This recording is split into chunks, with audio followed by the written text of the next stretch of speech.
Assalamualaikum, kembali lagi di pelajaran kimia bersama Ibu, nama Ibu Lutfia, panggilannya Ibu Fia. Sekarang kita masuk ke part 2 ya, untuk bab 1 hidrokarbon dan minyak bumi. Masih sama, masih di senyawa hidrokarbon, bagian alkana. Oke, sekarang kita masuk ke subbab, masih subbab yang pertama, tapi kita masuk ke bagian yang atau part yang kedua. Nah, sebelumnya kita review dulu materinya ya. Yang pertama kita udah belajar kekasan atom karbon. Terdapat 5 yang kita pelajari. Kemudian letak atom karbon C. Masih inget nggak? Nah, ada namanya C primer, sekunder, tersier, dan Ibu tambahin lagi nih, C kuaterner. Contohnya kita lihat nih. Kalau misalnya atom C primer, masih ingat kan? Itu C yang terikat pada satu atom C yang lainnya. C yang ini kenapa disebut primer? Karena dia mengikat atau dia menempel satu tangannya pada satu atom C. Nah, kalau untuk yang sekunder, dia kenapa disebut di sini di tengah sekunder? Karena mengikat dua, kanan dan kiri. Dua tangan yang di sini mengikat satu C di sini dan satu C di sini. Nah, ini disebut tersier. Tersier berarti yang ketiga ya. Yang ketiga karena dia mengikat 1, 2, 3. Nah, di sini ada 3 atom C yang diikat. Dan ternyata ada lagi nih, satu lagi. Atom C kuaterner yang terakhir. Berarti semua tangannya terpakai, alias tadi kan tangannya C itu ada 4. Maka satu-satu tangannya diikat oleh C, C, C, C. C-nya ada 4. Maka C yang di sini disebut C kuaterner, yang di sini disebut C tersier, dan yang di sini sekunder. Nah, yang paling mudah adalah C yang primer. Oke, untuk yang terakhir yang kita pelajari adalah penggolongan. Penggolongan dibagi menjadi 2. Yang pertama berdasarkan dari jenis ikatan, yaitu ada apa coba? Masih ingat nggak kalian? Yaitu karbon jenuh dan karbon tidak jenuh. Kemudian untuk bentuk rantainya yang kedua berdasarkan bentuk rantai, ada 2 juga. Yang pertama adalah rantai karbon alifatik dan yang kedua adalah rantai karbon siklik. Oke, sekarang kita masuk ke materi yang terbaru, yaitu bagian C, alkana, alkena, dan alkuna. Yang pertama kita akan bahas yang bagian alkana dulu ya. Jadi alkana adalah kelompok senyawa hidrokarbon jenuh yang terbentuk dari ikatan tunggal di sepanjang rantai utama karbonnya. Kalau ikatan tunggal berarti dia garisnya cuma 1. Untuk penamaan senyawa hidrokarbon didasarkan pada aturan IPEC. Nah, di sini kemarin Ibu nyuruh kalian atau menugaskan kalian untuk membuat rumus molekul dan nama dari alkana, alkena, dan alkuna. Sekarang kepake sekali. Contohnya, untuk yang pertama, kalau C jumlah atom C-nya 1, itu namanya metana. Kalau jumlah atom C-nya 2, etana. Nah, ini metana, etana, propana, butana, pentana, heksana, heptana, oktana, nonana, dekana. Ingat belakangnya ana, ana, ana. Untuk kalau yang kita pelajarin alkana, maka nama belakangnya juga ana, ana, ana. Nah, kalau untuk rumus, ternyata ada rumusnya nih. Cn H2n ditambah 2. Bukan cuma matematik aja ya yang ada rumusnya, ternyata di kimia, di senyawa pun ada rumusnya. Contohnya Cn. N itu adalah angkanya ya. Kalau kita misalnya C-nya 1, berarti jumlah atomnya 1. C-nya 1, berarti H-nya ada berapa nih? 2 kali 1 ditambah 2, alias H-nya ada 4. Maka benar alkana. Untuk C-nya 1 atau namanya metana, C1H4. Angka 1 boleh ditulis, boleh tidak. Contohnya lagi, Kita coba yang oktana. Oktana berarti C-nya berapa? Yang mana coba oktana? Nah, ini dia oktana. C-nya adalah 8. Berarti rumusnya C-nya untuk N-nya sama dengan 8. Hitung H-nya. H-nya 2 kali 8. 16 tambah 2. 18. Maka C8 H18. Benar nih, namanya oktana. Oke, lanjut. Kita ke contoh. Contohnya adalah jumlah atom yang C sama dengan 1. Maka 1, 2, 3, 4. C-nya kan punya tangan 4. Dia mengikat 1, 2, 3, 4 H. Maka namanya C1H4 atau boleh CH4. Disebut metana. Contoh lainnya, contohnya jumlahnya atom C-nya sama dengan 4. Berarti kita tulis dulu C-nya 1, 2, 3, 4. Maka sisanya dikasih H-nya. Sisa tangannya, karena C itu punya tangan 4. Berarti ini sisanya ada 3 tangan. Yang belum kepakai, ini ada 2 tangan. 2 juga, ini ada 3 tangan. Oke, maka kita kasih H. Atau boleh juga ditulis gini nih. Ini bagian yang pertama, C, H-nya ada berapa? Ada 1, 2, 3. Maka ditulis yang pertama CH3. Kemudian C yang ini adalah CH2 karena H-nya ada 2. Lanjut lagi, ini CH2. Nah, ini adalah CH3. Kalau kita singkat, ini CH3, CH2, CH2, CH3. Atau boleh ditulis C4H10, sama ya. C-nya 1, 2, 3, 4. H-nya 3 tambah 2, 5. Tambah 2, 7. Tambah 3, 10. Berarti C4H10. Atau namanya apa C4H10? Butana. Kalau sampai sini kalian paham, kita lanjut lagi ke berikutnya. Yaitu kita masuk ke tata nama alkana. Nah, tata nama alkana dia punya cara nih. Yang pertama, tentukan rantai karbon terpanjang dan beri nomor sebagai catatan. Terus yang kedua, lihat apakah terdapat cabang. Nanti kalian di sini juga akan belajar cabang. Lingkari nomor yang terdapat cabang. Terus apa juga tentukan nama cabangnya. Ketiga, tulis nama senyawa tersebut dengan urutan nomor cabang, nama cabang, kemudian nama intinya atau nama alkananya. Nah, untuk yang keempat nih, kalau penulisan cabang gimana sih tulisannya? Cabang diganti dengan akhiran il. Misalnya, yang tadi kita pelajarin, ada metana, berarti diganti jadi metil. Kemudian yang nomor 4, butana, kalau C-nya ada 4 ya, berarti kita ganti jadi butil.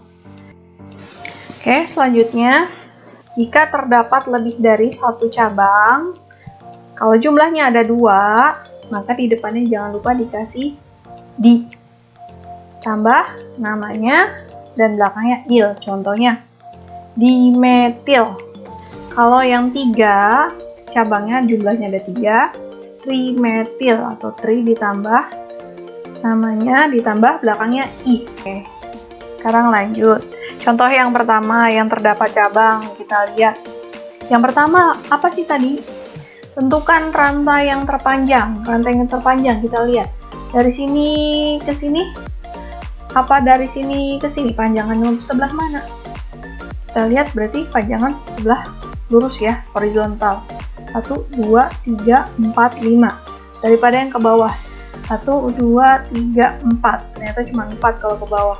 Jadi panjangan horizontal. Maka kita tulis di catatan, kita nomori 1, 2, 3, 4, 5. Nah, kalau C-nya nomor 5 atau C-nya jumlahnya adalah 5, maka disebut pentana. Oke, ini catatan kalian.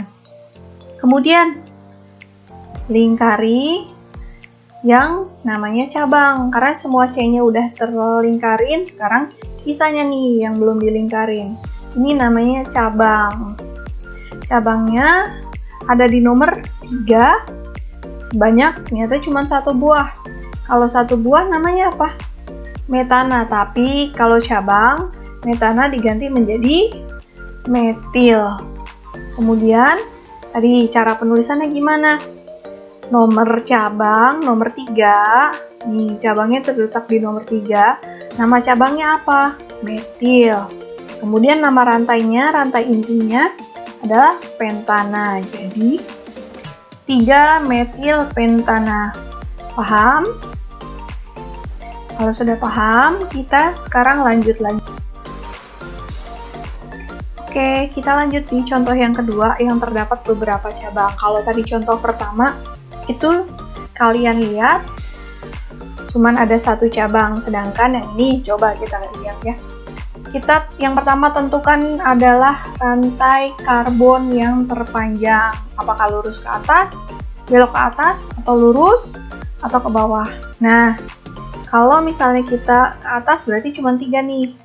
Berarti tidak memungkinkan, karena ada yang lebih panjang lagi, ternyata yang horizontal. Maka kita lingkarkan dan kita beri nomor 1, 2, 3, 4, 5. Oke, ternyata kalau misalnya atom C atau rantainya C-nya ada 5, apa namanya? Pentana.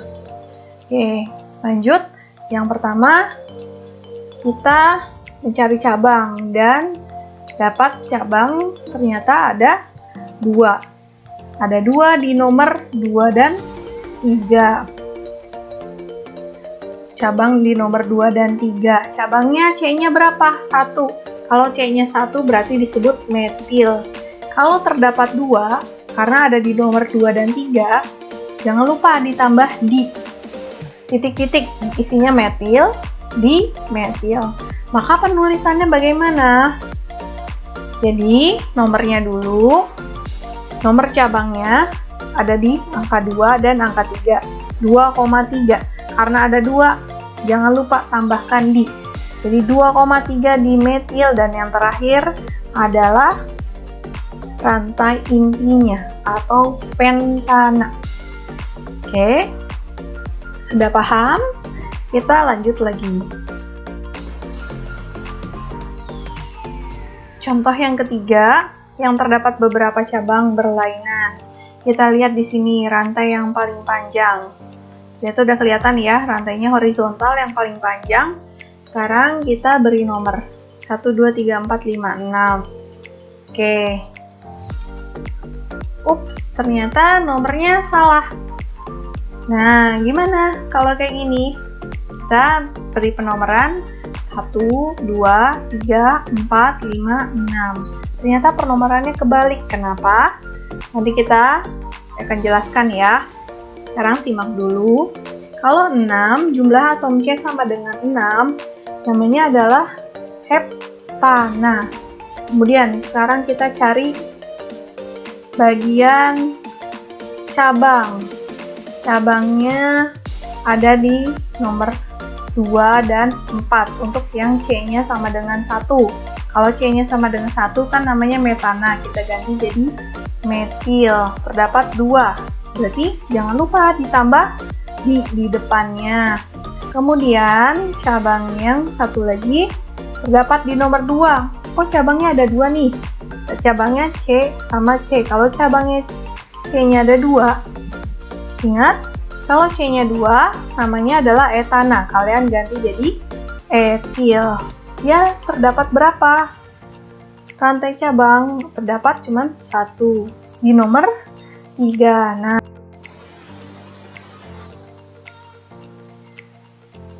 rantai ditulis nomornya dari yang paling dekat dengan gugus fungsi atau cabang. Nah, sekarang kalau misalnya rantainya di sini, nomor satunya di sini nih, 1, 2, 3, baru ketemu cabang di nomor 3. Sedangkan kalau misalnya nomornya 1 di sini, 1, 2, di nomor 2 sudah ketemu cabang. Berarti penomorannya dari mana yang terdekat? Dari sebelah kanan. Nah, penulisan cabang jangan lupa juga berdasarkan dari huruf abjad. Oke, contohnya seperti ini. 3 etil, karena cabangnya di sini ya. 3 etil 2,4 dimetil, 3 etil 2,4 dimetil, dia ada D-nya, heptana. Kenapa sih etil duluan daripada metil duluan? Karena di sini E sama M, E adalah lebih awal di huruf abjad daripada M. Jadi jawabannya adalah 3 etil 2,4 dimetil heptana. Oke, lanjut. Kita ke contoh yang keempat. Contoh yang keempat yang terdapat beberapa cabang berlainan. Nah, cabangnya ada macam-macam. Nah, yang pertama, tentukan rantai karbon yang terpanjang. Rantai karbon yang terpanjang menurut kalian seperti gimana? Kita lihat, perhatikan baik-baik ya. Mulainya dari sebelah mana? Dari sini, mundur, ke belakang, atau dari sini ke sini, atau dari sini ke sini, atau dari sini ke sini. Oke, yang benar adalah dari sini ke bawah. Sekarang kita nomorkan 1, 2, 3, 4, 5, 6, 7. Nah, C-nya ada 7. Kalau C-nya 7 apa tadi namanya? Oke, kalau C-nya sama dengan 7 atau jumlahnya ada 7, namanya adalah heptana. Kemudian kita cari cabangnya ya. Cabangnya berarti yang belum dilingkarin. Ada di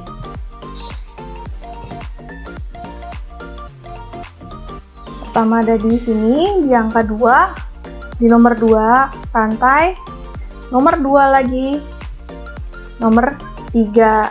Nah, untuk cabang yang C-nya cuma 1, ada di nomor 2, dan yang terakhir ada di nomor 3. Oh, berarti C atau C yang cuma 1, atau namanya metilnya. Metilnya ada 3. Oke, di nomor 2, 3, namanya metil. Kalau sebanyak 3, tadi udah Ibu jelaskan, berarti bukan di lagi nih, diganti jadi tri. Oke, cabang satu lagi yang belum dilingkarin. Nah, ini ada di nomor 4. Di nomor 4 berarti namanya adalah, karena C-nya ada 2, etil. Ternyata cuma 1 ya, cuma sebanyak 1 buah, berarti nggak usah kalian tambahkan di, tri, dan lain-lain. Oke, namanya masih sama ya. Di sini berarti etil duluan.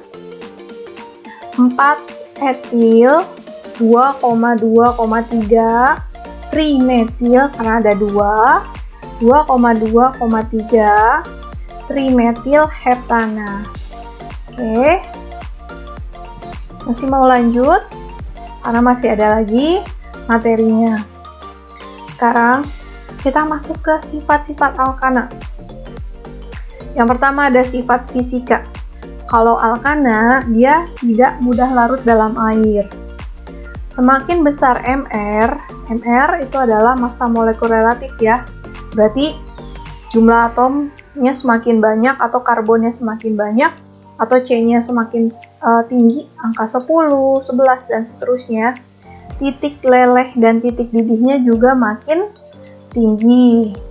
Terus yang ketiga, dalam jumlah atom C yang sama, semakin banyak jumlah cabangnya, maka semakin rendah titik didihnya.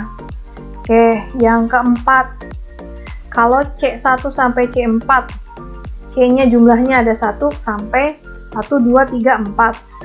Itu wujudnya adalah gas. C5 sampai C17 wujudnya adalah cair.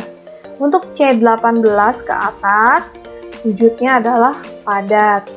Nah, untuk sifat kimianya, sukar atau sulit bereaksi dengan zat pengoksidasi atau pereduksi. Berarti dia susah diredoks, atau kalau kalian tahu reaksi redoks itu reaksi yang ciri-cirinya berubah warna. Contohnya menjadi pencoklatan. Contohnya adalah besi yang berkarat, nanti lama-lama jadi coklat.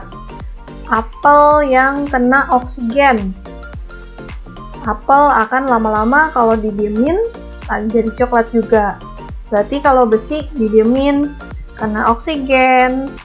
Contohnya adalah pagar kalian, pagar rumah kalian. Kalau misalnya besinya nggak dilapisin cat, kena hujan, kena panas, kena oksigen, lama-lama akan berkarat dan hancur.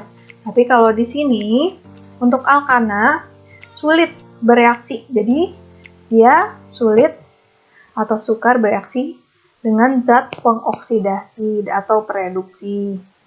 Nah, tapi untuk yang kedua, dapat bereaksi dengan oksigen.